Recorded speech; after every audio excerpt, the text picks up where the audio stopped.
Hey, welcome to Welcome. Oh, sorry.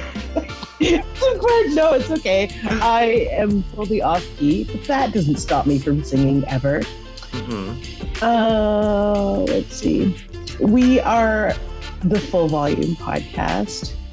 That's Harvey, Brent, That's G.I. Jolie. and today we're continuing our uh, full Evan Peters fantasy. If I could just get the Yes. screens to work. Uh, and we're doing, see, I'm going to stop sharing for now so you can see our gorgeous mugs. We're doing part 2 of our Evan Peters AHS Characters Murder House 2 double feature list, our tier list. Yeah. Because tier lists are fun.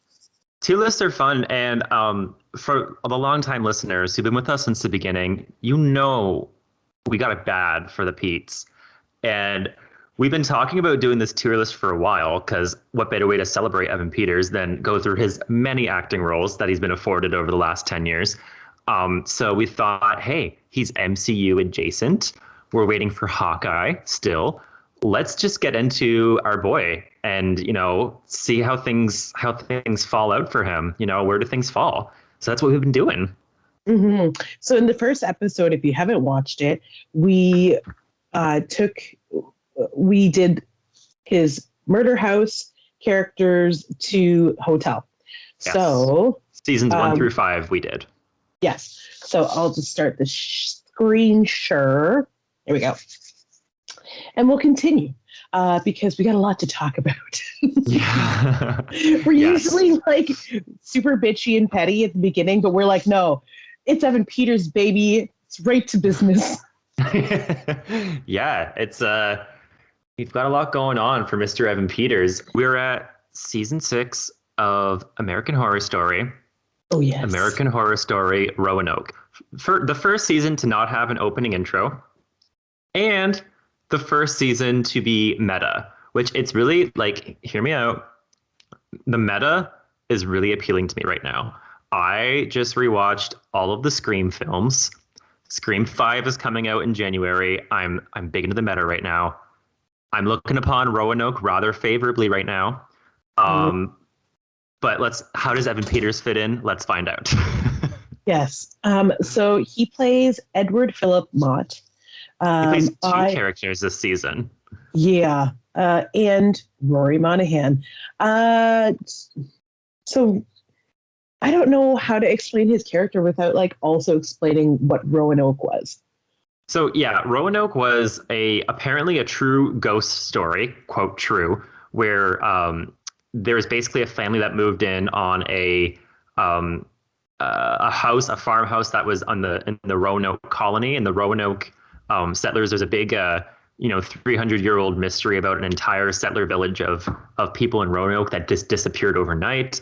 And so it's a ghost story, and then halfway through the season, it turns out that it's meta. And so the first season was a documentary recounting the events.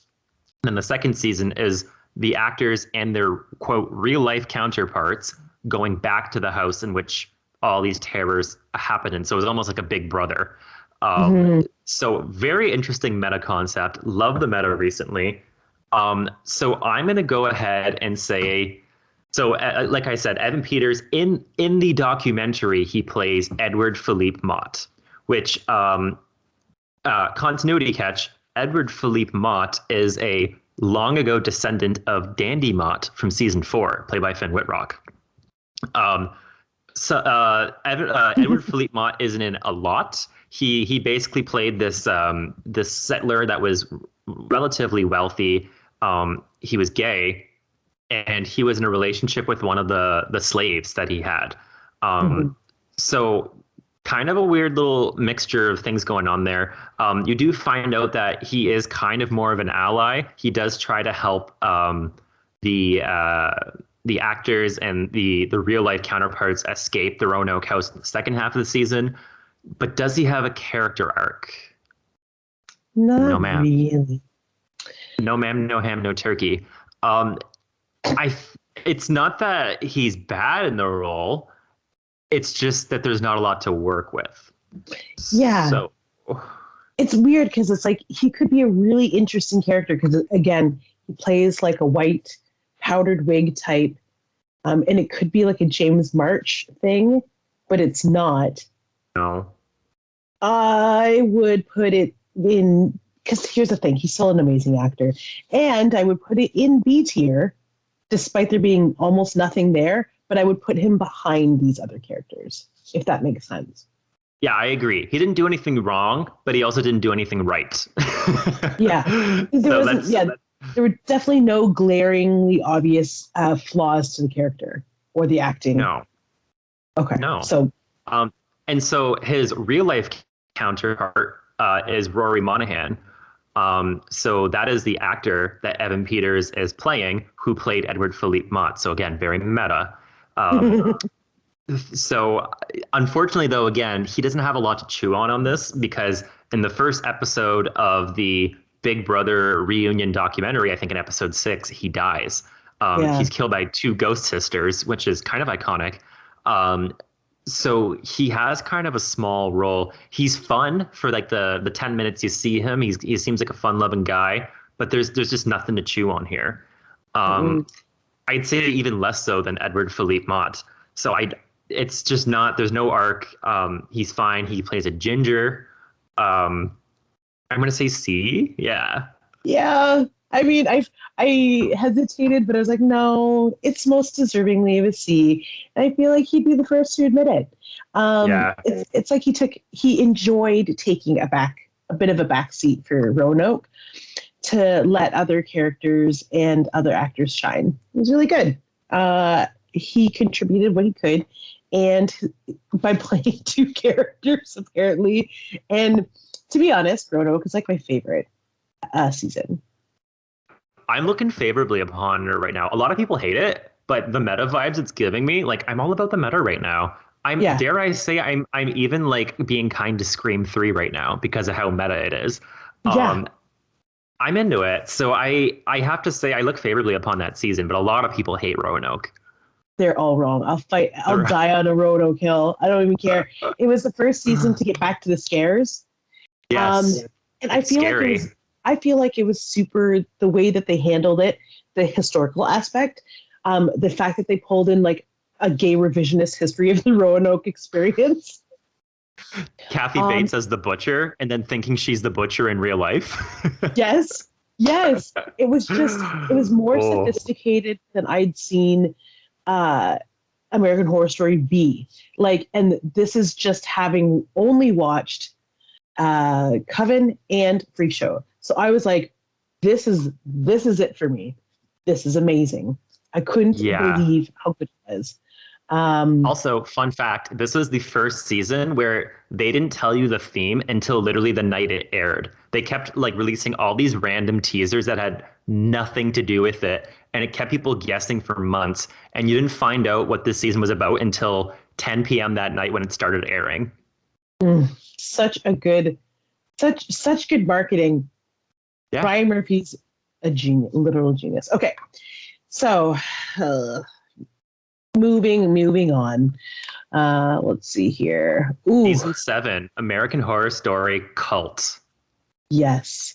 Taking place in our home away from home, Detroit, Michigan. Yes. And wouldn't you know, Roanoke happened in the beginning stages of an era that will shake and terrify Terra Country and a neighboring country apart. 2016. We all know what happened. We're not going to talk about it. I don't want to talk about it.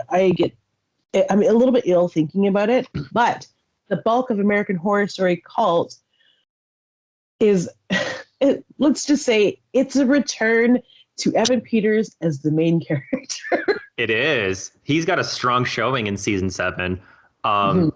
He plays a massive radicalized Trump supporter, and he creates his own cult to, I guess this part I'm kind of unsure about, but he creates his own cult to kind of have a small town outside of Detroit kind of just go up in fear and and vote as protectionist and as nationalist as possible. So I think the end goal is for him to get into Congress.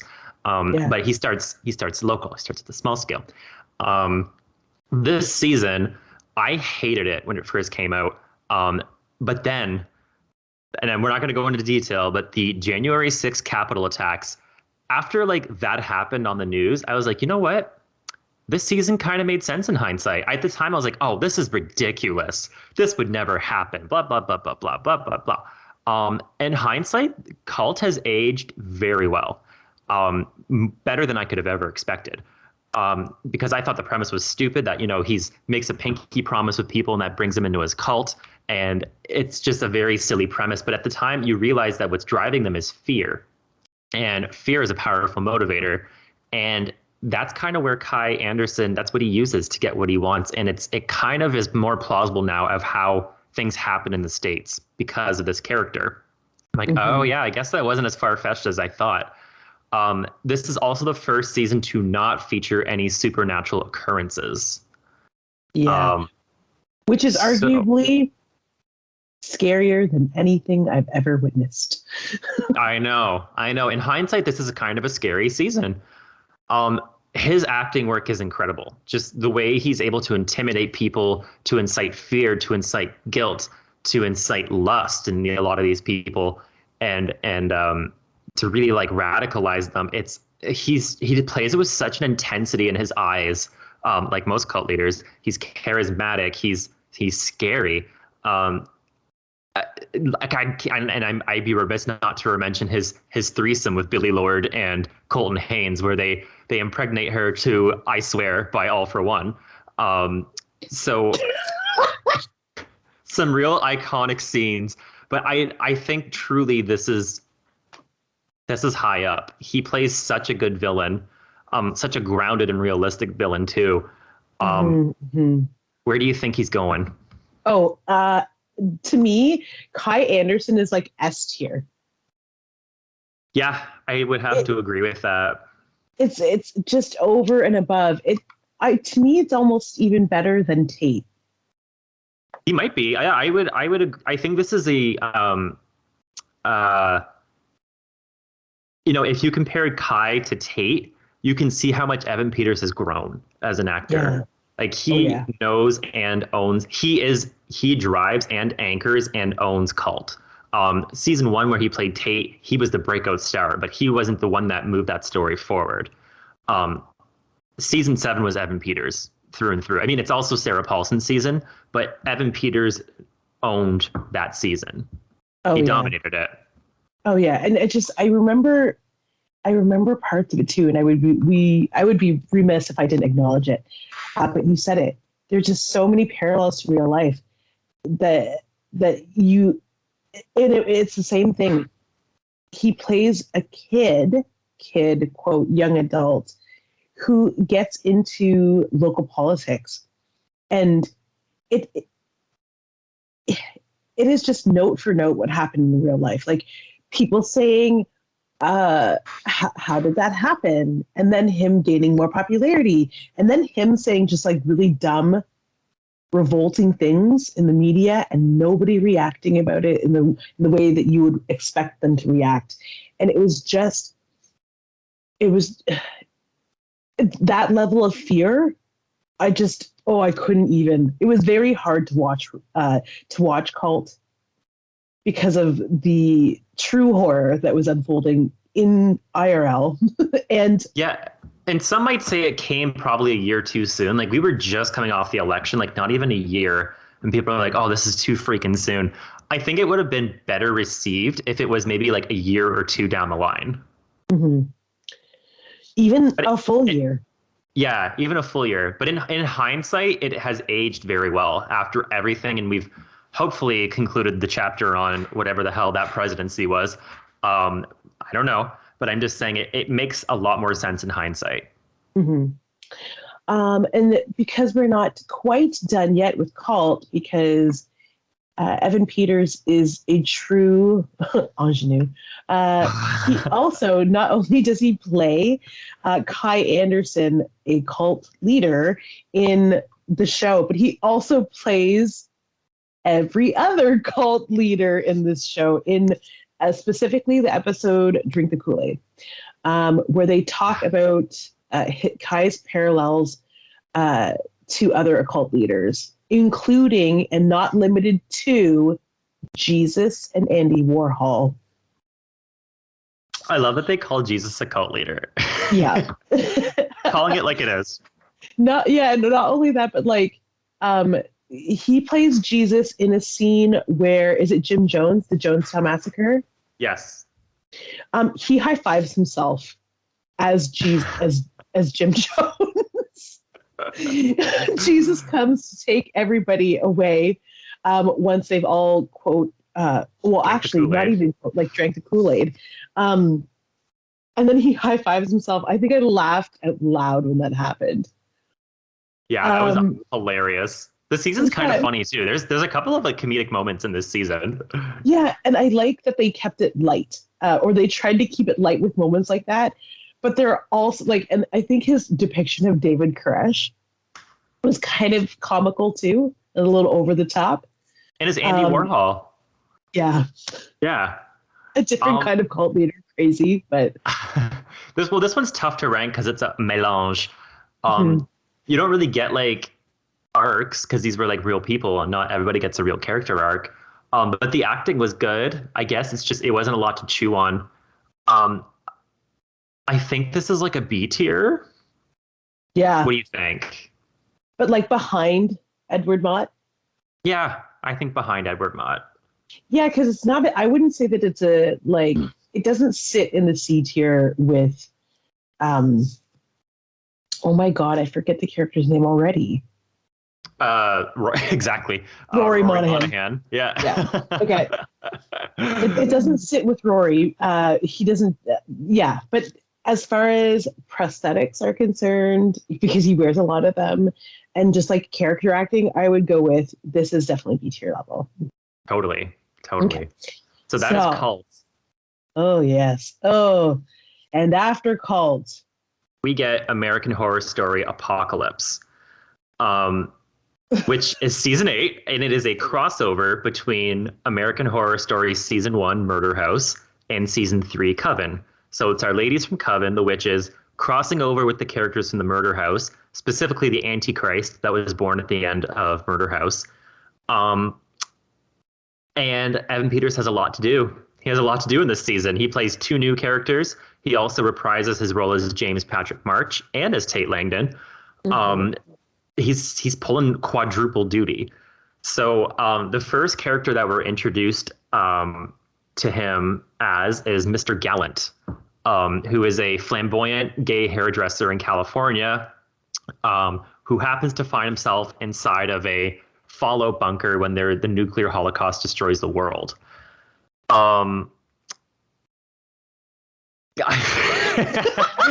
This is a good thing he's there because hair needs to be cut still. Hair needs to be cut.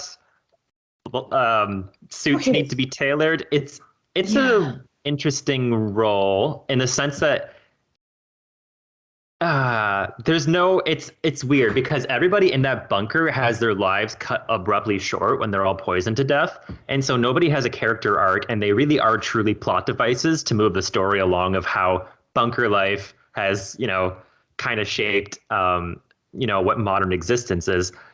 It's a comedic role, and there's some humor there, but ultimately it is a waste. Like nothing really happens with Mr. Gallant. So I don't know where to place him. He does have a sex scene with the devil. Okay. Then here, C, but above, in front of Rory Monahan, or does a sex scene with Satan bump him up to B? No. Well, okay. No, I think he's C. His only like truly entertaining, likable moment, aside from the sex scene with the devil, is when he comes in wearing a wife beater and leather pants and a gas mask and blares Relax by Frankie Goes to Hollywood over his boombox at his grandmother's dinner party, which is iconic deviant behavior. But other than that, he doesn't really have much to do, and he's meek and he's kind of annoying, and it's just, yeah, I think he might be a C tier, but I'm open. If you think he's B, if you can convince me he's B, I'm down for that. No, I cannot convince you that he'd be, unfortunately. I feel like a lot of this character and the exploration maybe is shaped by his also concurrent, like now he's off of X-Men and like he spent quite a bit of time doing Pose. Yes. Yeah, this is a Pose year. And I'm glad that he did it because in later seasons, as we'll discuss, we get Evan Peters in drag. But for now, we get biker chic, almost BDSM style. Yes. The other character he played. Oh, sorry. Go ahead. Sorry, but not enough to be a B tier. No, there's no. It's a hollow role. Yeah, it's just. Do you know what? And just as hollow as it is, he's gorgeous eye candy as Mr. Gallant. That's it. Sometimes that's all we need from our men. Yeah, sometimes we need a shiny penny and that's it. Okay, but secondly, he plays another character, Jeff Pfister. Jeff Pfister. Truly a real life version of Beavis and Butthead. Truly. Who is a techie guy that makes sex dolls, and he sells his soul to the devil for unlimited riches. I don't know what the hell they were doing with this character. What are your thoughts on it? I honestly was so upset about what was happening in Apocalypse. That when this character came up, I was like, Jesus Christ, what is happening? Whoa. And that bowl cut? Yeah. It's there's like Swedish vibes. But you find out that he's like this super, like he's a genius. What is it? He's the co-founder of Kineros Robotics. My God, I can't remember these names. And then you find out that he, in fact, created the bunkers with Mutt, who's played by, is it Billy Eichner? Yes, Billy Eichner. Yeah. That's it. Yeah. Better, I would say better than Mr. Gallant, but not better than. Ooh, is there like a B.5? I don't know. You think the last place in B tier? Yeah, here. Yeah, probably. Okay, that's even then I think that's generous, but yeah, I think that's about right. Okay. And then Evan Peters decided not to do season 9 of American Horror Story, aptly titled 1984, which is a shame because that was actually kind of a fun season. Yeah. But then we got season 10 this year, American Horror Story double feature. And Evan Peters plays Austin Summers. Oh, yes. And Austin Summers is a prolific writer at a sleepy seaside town. And there's a reason why he's so prolific. Turns out he is a vampire.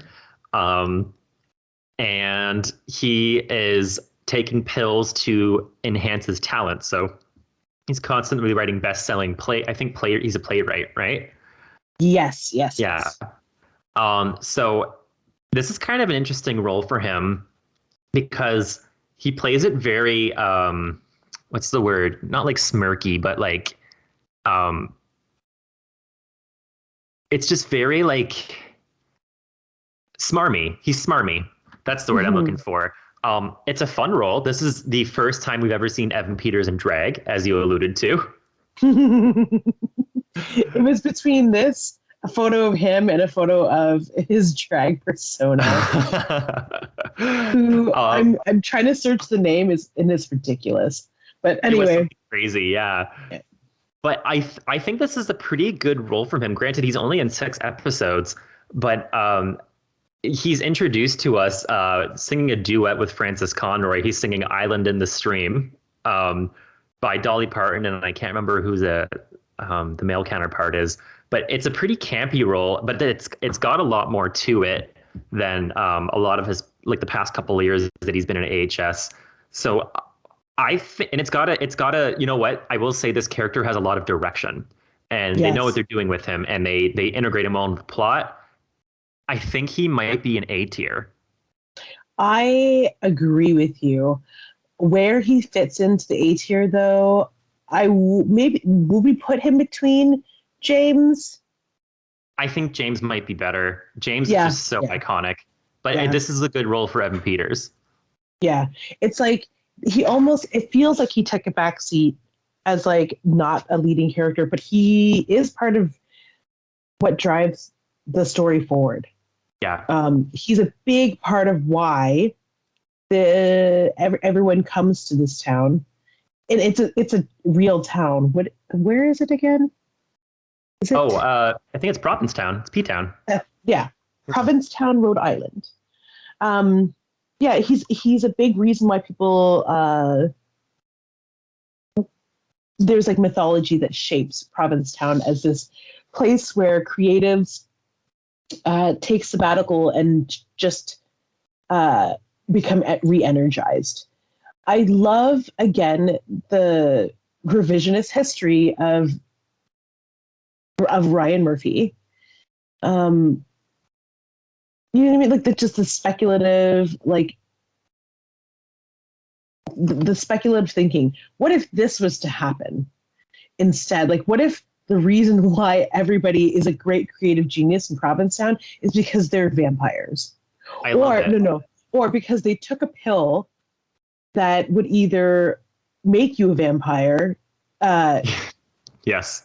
Well, I mean, If you have no 100%. talent.